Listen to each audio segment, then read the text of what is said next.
अस्सलाम वालेकुम दोस्तों, कैसे मिजाज हैं आप सबके। उम्मीद करता हूँ खैरियत से होंगे। आज की वीडियो में हम देखेंगे कि सिंगल फेज सप्लाई और थ्री फेज सप्लाई का कॉन्सेप्ट क्या होता है, थ्री फेज क्या है, न्यूट्रल क्या है, डिस्ट्रीब्यूशन क्या है, सिंगल फेज का यूज़ कहाँ किया जाता है, थ्री फेज कहाँ यूज़ की जाती है। इस वीडियो में ये सब हम डिस्कस करने वाले हैं। वीडियो को एंड तक ज़रूर देखिएगा। स्टार्ट करते हैं दोस्तों। हमारे पास दो टाइप की सप्लाई होती है, single phase AC supply, three phase AC supply. इस वीडियो में हम सिर्फ सिंगल फेज और थ्री फेज एसी सप्लाई की बात करेंगे। फेज क्या होता है, न्यूट्रल क्या होता है। फेज वायर को हमारे पास जो होती है लाइव वायर भी बोला जाता है, न्यूट्रल वायर को न्यूट्रल वायर और रिटर्न वायर भी बोला जाता है। फेज वायर वो होती है जो हमेशा अपने पास वोल्टेज रखती है, जिसके अंदर इलेक्ट्रॉन का फ्लो होता है और ये इसके अंदर ताकत होती है कि इलेक्ट्रॉन को फ्लो करवाए, इलेक्ट्रॉन का बहाव इसमें से होता है। इसको हम फेज कहते हैं। न्यूट्रल वो होती है जो कि हमारे पास फेज से आने वाली करंट को रिटर्न करके अपने लोड में से गुजारने के बाद रिटर्न करके प्रोवाइड करती है सर्किट को। इस तरह सर्किट कंप्लीट होते हैं। न्यूट्रल वायर में हमेशा 0 वोल्ट होते हैं।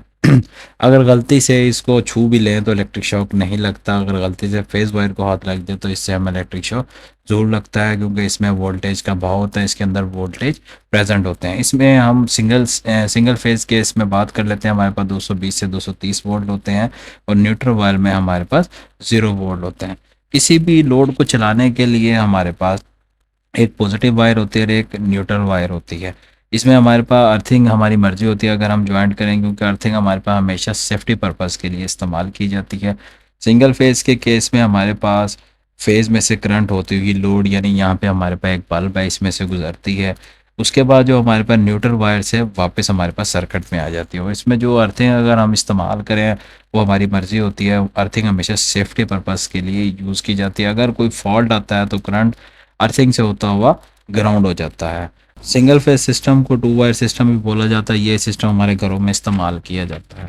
इसमें हमारे पास 220 से 230 वोल्टेज होते हैं। अब बात करते हैं थ्री फेज सिस्टम की। जैसे सिंगल फेज सिस्टम में एक फेज होता है और थ्री फेज सिस्टम में थ्री फेज होते हैं।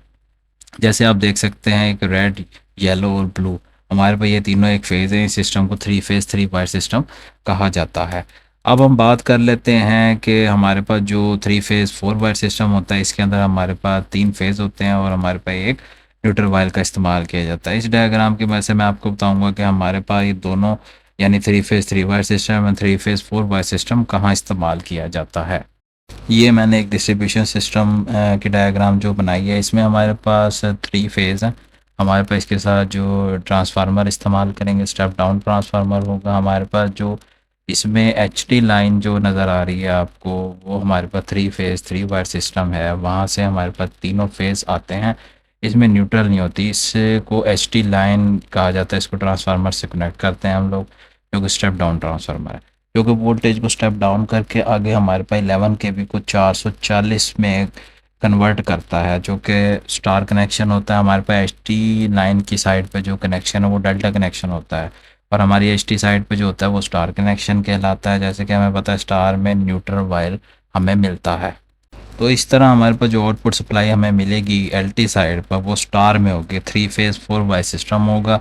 नॉर्मली जहाँ पे हमारे पास सिंगल फेज सप्लाई इस्तेमाल होती है, इसमें से एक एक फेज़ हम आगे डिस्ट्रीब्यूट कर देते हैं और साथ जो न्यूट्रल होती है उसको दी जाती है। एक फेज़ को कई घरों में मतलब 3 से 4 5 से 6 घरों में इस्तेमाल किया जाता है। साथ हमारे पास जो न्यूट्रल होती है वो दी जाती है। अगर हमें कहीं पे 3 फेज़ सप्लाई की ज़रूरत होती है जहाँ पे बड़े कनेक्शन दिए जाते हैं, वहाँ पे डायरेक्ट हम एलटी साइड को जोड़ देते हैं, यानी कि तीनों फेज़ के साथ न्यूट्रल भी होती है और कई बार जो है वो डायरेक्ट एचटी लाइन को जोड़ दिया जाता है। ये बड़ी कंपनियां जो होती हैं वो हमारे पास अपना ट्रांसफार्मर लगवाती हैं, जो एचटी लाइन होती है उससे टैपिंग करके हमारे पास इनको सप्लाई दी जाती है। वो फिर अपना लोड के हिसाब से उसको ट्रांसफार्मर इंस्टॉल करवाते हैं।